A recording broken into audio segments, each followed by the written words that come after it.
like to discuss about whether what Ramayan में क्या difference है, रामायण में क्या difference है. हम लोग अभी स्कूल में किए थे, in my school at least, Shrewsbury में we did this.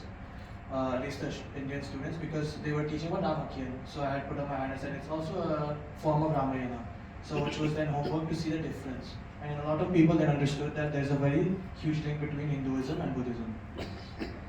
They also really prefer icon and fields. So one thing that I found really interesting is how everyone has, at least the two teams that are presented have found speakers. Some of them I know, some of them seem very interesting, to me at least.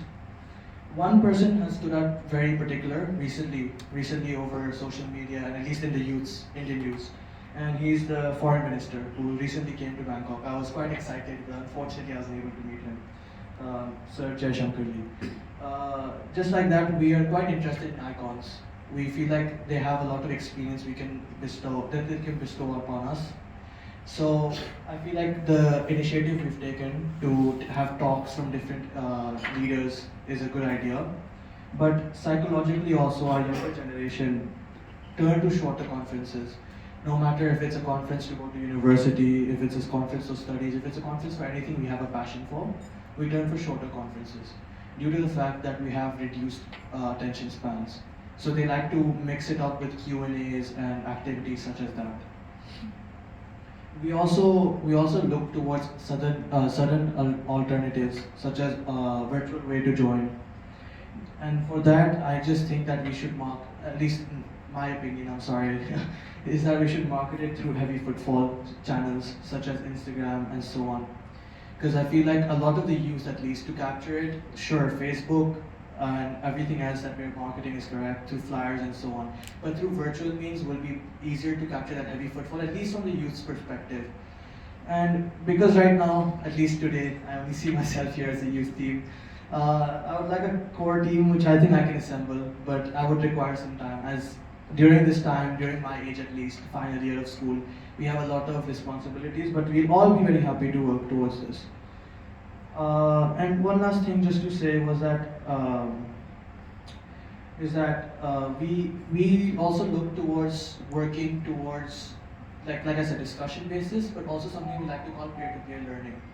So with information passed on to us, we also like discussing with people that we're close to, people we bring as friends to, and we make new friends. So maybe as a small section of each day, or at least part of the youth time, we would like to do some icebreakers just to get to know the people who are sitting next to you, or the people in that area. Because of the fact that once youths, they get comfortable with somebody, our discussion basis becomes stronger, our points that we bring across the table become stronger, then we get to see what we're missing, at least from my point of view. If we see that, for example, they don't understand the true meaning behind dharma, they just don't understand the true meaning behind certain religious texts, they don't understand the true meaning behind mantras, I feel like we can then diverge into that after WHC as well. As VHP in Bangkok, I feel like we can then diverge our attention towards that, because right now youth is quite a new initiative, at least VHP we're trying to do. So I feel like we need to at least understand what to focus our attention towards.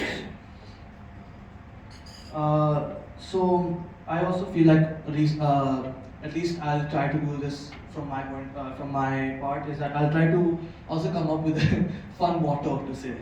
Like one I found from Sir Amit ji was that rise, organize, lead, and emerge. But I feel like maza nahi aaya. I'll think of it, but I feel like yeah.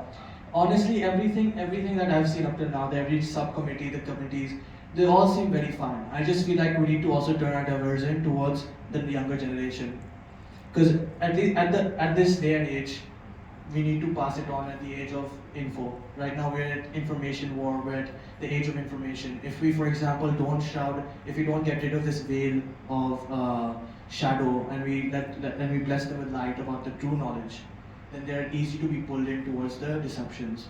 So I feel like at least we need experiences from everyone here about what they know about Hinduism and like so on. So I feel like we should also try to reach the youth team a lot. Thank you very much for letting me speak, and I hope that